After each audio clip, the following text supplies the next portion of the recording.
चाहिँ मेरो हजुरआमा मेरो मम्मीको पनि मम्मी अनि उहाँले चाहिँ योपालि एमालेलाई भोट दिनुहुन्छ के पो रे एमाले त्यस्तो कुरा नगर कसलाई दिनुहुन्छ भन्नु म त घन्टीलाई दिन्छु घन्टीलाई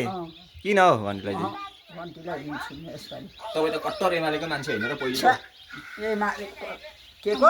एमालेको होइन र पहिले कम्युनिस्टलाई भनेर दिन्थे त्यो कम्युनिस्ट त माको भत्ता बढाउनु भन्नुपर्छ आमा तपाईँको भत्ता के भत्ता त अरूले बढाउँछन् कम्युनिस्टले चाहिँ किन यो गाउँभरिको खाएको छ जसले बढाउँछ त्यसलाई भन्नुपर्छ कम्युनिस्टले किन भन्नु कम्युनिस्टले हुँदैन त्यो भत्ता अब पहिले कम्युनिस्ट राम्रो शासन गर्छु भनेर गरेका ढाँटा छन् नि त नि आमा के गरेछन् ढाँटेर दोष लुटेछन् ए के हो के छ ल मेरो आमाले पनि अब योपालि चाहिँ घन्टीमा भोट राष्ट्रिय स्वतन्त्र पार्टीमा भोट हाल्दै हुन्छ बालन शाहको टिमहरूलाई अब सबैजना नागरिकहरूलाई चाहिँ अब के भन्न चाहन्छु भने पुरानो हजुरबाहरूलाई चाहिँ केपी बा होइन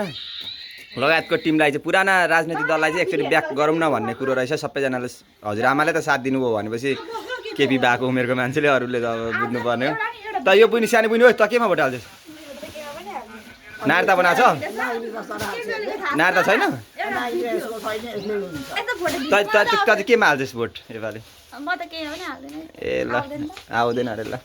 फुपूले त मलाई थाहा छ केमा हाल्नुहुन्छ भन्ने कुरो केमा हाल्नुपर्छ भन्छ लु मलाई राष्ट्रियमै हो नि योपालि त घन्टीमा